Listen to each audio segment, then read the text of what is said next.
మిథున రాశి వారికి ఈ వారం మధ్యస్థ ఫలితాలు గోచరిస్తోంది. భాగ్యంలో రాహు ఉన్నారు. ఒక పని అయిపోతుంది అనుకుంటాం, అది వెనక్కి వెళ్ళిపోతుంది.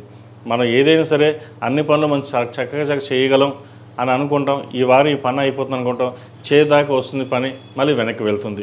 ఉద్యోగంలో అయినా సరే, వ్యాపారంలో అయినా సరే కొన్ని పనులు నిదానంగా పూర్తవుతుంటాయి. అయితే ఏదైనా సరే తొందరపడి నిర్ణయాలు తీసుకోవద్దు. ఎవరో ఏదో చెప్పారని చెప్పేసి అన్నీ బాగానే ఉన్నాయి కదా, మనం ముందుకు వెళ్దాం, కార్యక్రమాలు చేద్దాం, లేదంటే ధనాన్ని ఎక్కువగా ఖర్చు పెడదాం అనే ఆలోచన ఎక్కువగా ఉంటుంది. భాగ్యంలో రాహు బలంగా ఉన్నారు, ఖర్చులు అధికంగా ఉంటుంది. అయితే పనులు మటుకి నిదానంగా అవుతాయి. అనుకోని పనులు ఏవైతే ఉన్నాయో అవి పూర్తవుతాయి.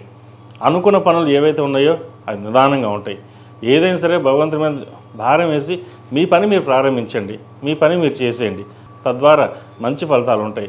రావాల్సిన బెనిఫిట్స్ లేదా రావాల్సిన ధనం ఏదైతే ఉందో ఆ చేతికి అందుకు వస్తుంది. ఖర్చులు కూడా అదుపులో ఉంటాయి. స్థిరాస్తికి సంబంధించిన విషయవహారాలు చక్కగా ఉంటుంది. ముఖ్యంగా సంతానానికి సంబంధించిన విషయవహారాలు చాలా వరకు అనుకూలంగా ఉంది. పంచమాధిపతి అయిన శుక్రుడు జన్మరాశిలో ఉన్నారు. అదేవిధంగా అష్టమ భాగ్యాధిపతి అయిన శని దశమంలో వృత్తి స్థానంలో చాలా బలంగా ఉన్నారు. కాబట్టి ఏదైనా ఒక స్థిరమైన నిర్ణయం మీరు తీసుకుని ముందుకు వెళ్తే అది ఫలిస్తుంది.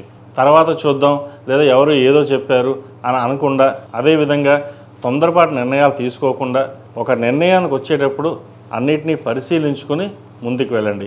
తద్వారా మీరు ఏదైతే కోరుకున్నారో అది ఈ వారం సక్సెస్ అయ్యే అవకాశం ఎక్కువగా గోచరిస్తుంది. ఆరోగ్యరీత్యా ఎటువంటి ఇబ్బంది లేవు. చిన్న ఉన్నా కూడా అవి సమస్యపోతాయి. సంతానం సంబంధించిన విషయాలు అనుకూలంగా ఉంది. సంతాన వివాహ సంబంధించిన విషయాలు కూడా సానుకూలపడుతుంది.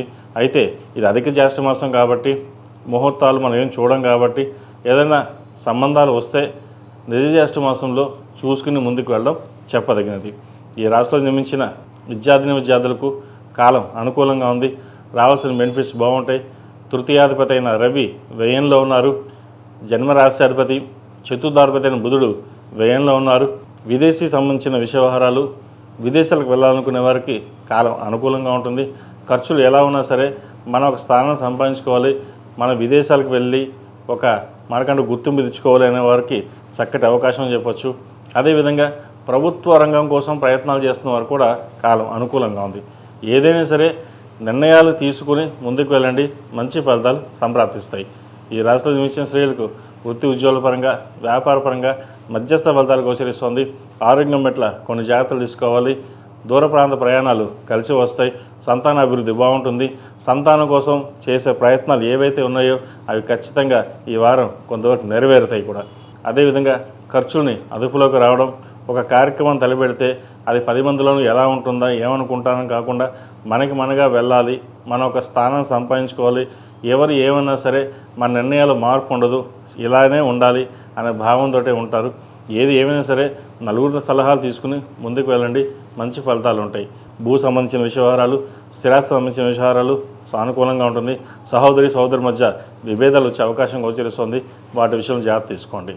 సాఫ్ట్వేర్ రంగంలో ఉన్న వారికి, ప్రభుత్వ రంగంలో ఉన్న వారికి, రియల్ ఎస్టేట్ రంగంలో ఉన్న వారికి కాలం అనుకూలంగా ఉంది.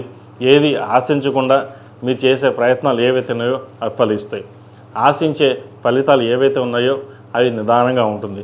కాబట్టి ఏది ఆశించకుండా మీ ప్రయత్నాలు మీరు ప్రారంభించండి, మంచి ఫలితాలు సంప్రాప్తిస్తాయి.